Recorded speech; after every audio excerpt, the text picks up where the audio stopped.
Շնորհակալություն, Վարդան Մամիջանյան, նախ ուզում եմ ողջունել այս միջոցառումը,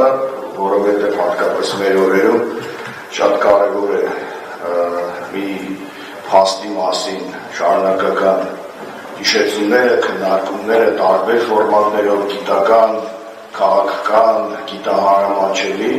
որովհետև դա վերաբերում է անժամանցելի մի խնդրին, ինչպիսին է ցեղասպանություն երևույթը, որը մարդկության ամենամեծ չարիքներից մեկն է։ Բայց մինչև ձեր հարցին պատասխանելը, մանավանդ որ ձեր հարցը մի քանի շերտի փորձել եմ այդպես պատասխանել, ես կուզենայի ուղղակի ռեպլիկի կարգով նախորդ բանախոսի ասածին հավելել երկու բան, որ նշվեց, որ 1919 թվականին Մալթայում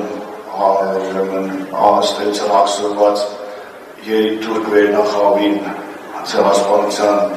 անցագործներին առանց ոչ մի բանի ազատ են արձակել, իրական առանց ոչ մի բանի չէ, նրանց փոխանակել են մեկ բրիտանացի սպայի հետ եւ հնչել է բրիտանական ցինիկ հերթական հայտարարությունը, որ մեկ բրիտանական սպան հավասարազոր է մի ամբողջ նավ թուրք պաշտոնյաների։ Պես որ սա այսպես ռեալ պոլիտիկի բրիտանական ինտերպրետացիաներից եւ երկրորդը Թուրքիան ընդունեցել է ՄԱԿ-ի կոնվենցիային, այդ ժամանակ 51 թվականին արդեն Թուրքիան քայլեր արել դեպի ՆԱՏՕ եւ շուտով դառնալ ՆԱՏՕ-ի անդամ, մինչ այդ արդեն արևմուտքի դաշնակիցներ, իսկ մինչ այդ էլ 45 թվականին կեղծ պատերազմ հայտարարելով նացիստական Գերմանիային, ուղղակի թղթի վրա պատերազմ, նա դարձել էր ՄԱԿ-ի հիմնադիր անդամներից մեկը, ըստ ինչ-որ կաշկանդվածություն ուներ ենթադրում է միանալ այդ կոնվենցիային, բայց նաև ուզում եմ շեշտել, որ այդ ժամանակ 50-ականներին Թուրքիայի նախագահը երիտուրքական կուսակցության անդամ էր եւ ամբողջ պետական վերնախավի մի մեծ մաս նախկին երիտուրքական կուսակցության անդամներ են եւ այդ ժամանակ արդեն Թուրքիայում կառավարությունը ընդունել էր որոշում, որով հերոսացրել էր բոլոր այն անձնագործներին, որոնք Նեմեսիս գործողության ընթացքում ոչնչացվել էին, թարգմանած մյուսները։ Այսինքն Թուրքիան պաշտոնապես հերոսացրել է ցեղասպանության անձնագործներին, դրանով դառնալով նաև այդ տրադիցիայի շարունակողը եւ նաև պատասխանատու։ Ինչ վերաբերում է պարոն Մամիջանյան, ձեր հարցին փորձեմ երկու մասով պատասխանել։ Նախ եւ առաջ հայոց ընդհանրապես ցեղասպանությունների դատապարտելու առումով Հայաստանի դիրքավորումը որպես առաջամարտիկ պետություն ունի, ենթադրում եմ, շատ հասկանալի քաղաքական մեսիջ, որ դա ոչ թե անում է Լիսուկ Դանյան կամ մեկ այլ պետություն, այլ անում է Հայաստանը եւ արդեն իսկ Հայաստանի ներկայացվածությունը այնտեղ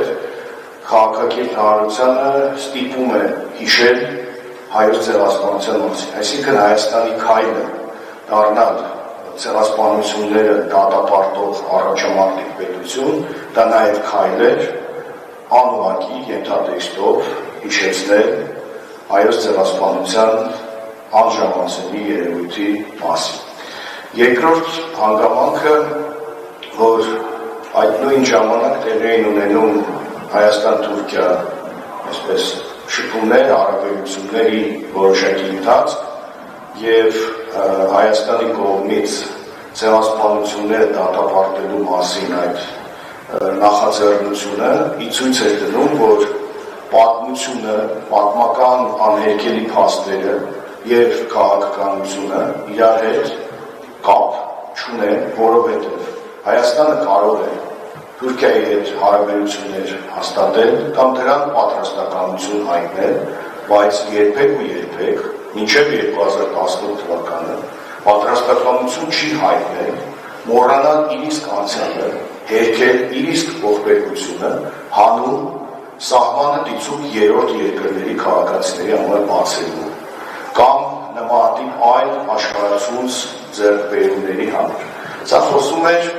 մի քաղաքականության մասին, որը կոչվում է արժանապատիվ քաղաքականություն։ Եվ նաև սա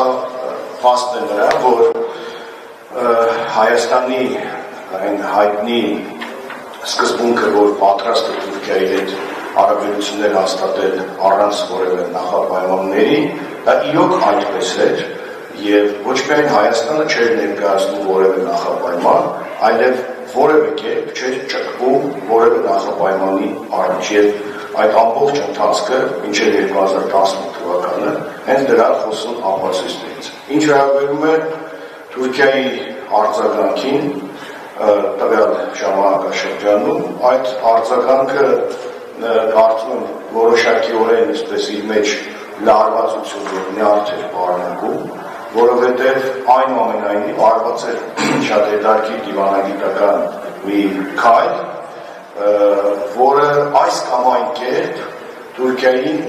դիտարկում էր որպես պատասխանատու, այսինքն այդ հարցի քննարկումը մի կողմից հիշեցնում էր հայոց ցեղասպանության հարցը, մյուս կողմից անմիջապես ուրվագծվում էր իր ամբողջ հասակով այդ հանցագործության պատասխանատուներից, մեղավորներից մեկը, Թուրքիա պետությունը։ Հետևաբար այդ ժամանակ այս նախաձեռնությանը եւ Հայաստանի նախաձեռնողականությանը Թուրքիայի վերաբերմունքը այսպես լարված, զուսպ եւ ակնարկներով բացասական այսպես շեշտադրումներով։